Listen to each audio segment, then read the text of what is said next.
Good day everyone, Brad here with a new mock alternate build. Actually, two of them here, and not from the Millennium Falcon for once. So what we have here from the Invisible Hand and the Acclimator are the Rocinate from the Expanse.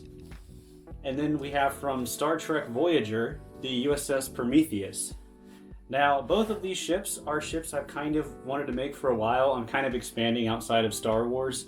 And this one has been requested quite a bit, the Rocinate. And the Prometheus, I just saw this set and thought, you know what, I really want to make some kind of Star Trek thing out of it. And because it has a lot of angular shapes, I thought that the Prometheus would be the best ship because it has a lot of angular parts. Now, let's take a closer look at some of these builds. And here we are with the two ships side by side, the Prometheus and Rocinate. I'll talk about the Prometheus first because it's the one that I built first. Now, I wanted to make, again, some more Star Trek builds. So far, I only have in MIDI scale the Enterprise and the Enterprise D. The reason I chose this one is because I wanted to do something smaller. The MIDI scale Enterprises are quite large that I've made. They're very big. And because of that, they get kind of top heavy in some sections. I've gotten some feedback that the weight of it can be an issue. I had no issue building them myself, but with my Millennium Falcon set, I keep reusing the same one. So those pieces, I think they're getting kind of warped. So it fits together really well for me, but some people have had issues. So for this, I want to do a smaller scale ship. And I'm happy with how this one turned out because it still looks very recognizable, but it's also smaller. Now, this ship is a solid build. The only thing that is a little bit flimsy are the sides here. Whatever you want to call these things. I don't know the term. But when putting it together, they can be a little bit fragile, but I say that only if you really bang them. Otherwise, they're going to stay intact. They're put on there solidly. They're not going to collapse under their own weight or anything because this is a very light build. Also, down here on the bottom, I've got the little blue part there, whatever that is. I want to point out too, I'm not super familiar with this one because I haven't watched Star Trek Voyager. I'm like halfway through the Next Generation and watched the original series, so slowly working my way through. Now the stand for this one is almost the same as the Acclimator, just without the front bit here. And the hinge pieces on the front of the stand are used in the build, I think. Yeah, one of them I used down here for this blue part. So that is the Prometheus. Now the Rocinate.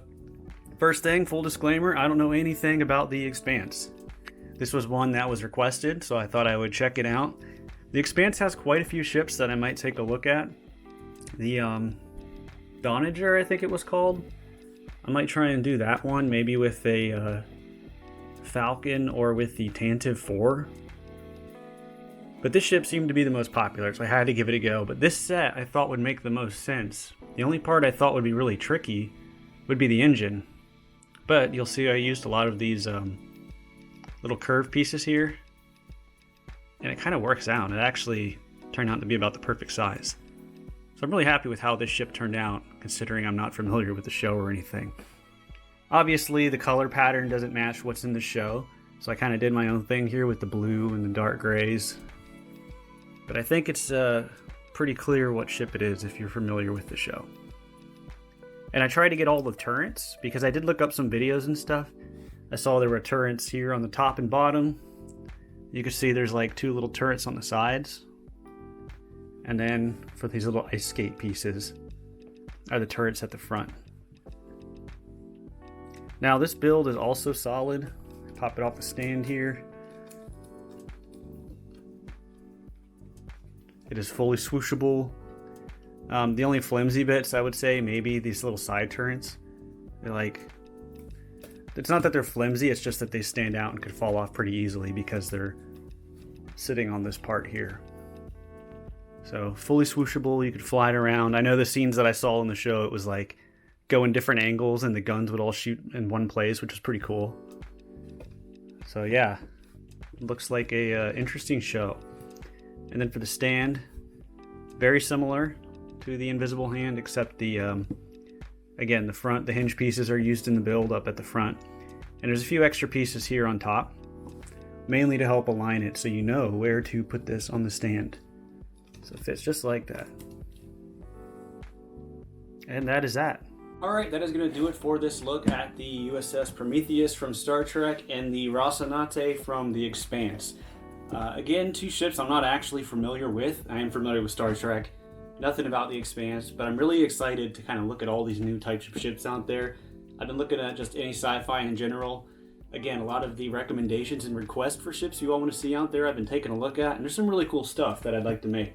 So yeah, I'm going to be back with more Falcon stuff soon, maybe some different Falcon alternate builds, but I wanted to do something with these smaller sets. So yeah, I will have instructions available in the description down below. It'll have my Rebrickable page where you can find these instructions and all the alternate builds I've made over the years. So that is going to do it. Thank you all for watching, and I'll see you all next time.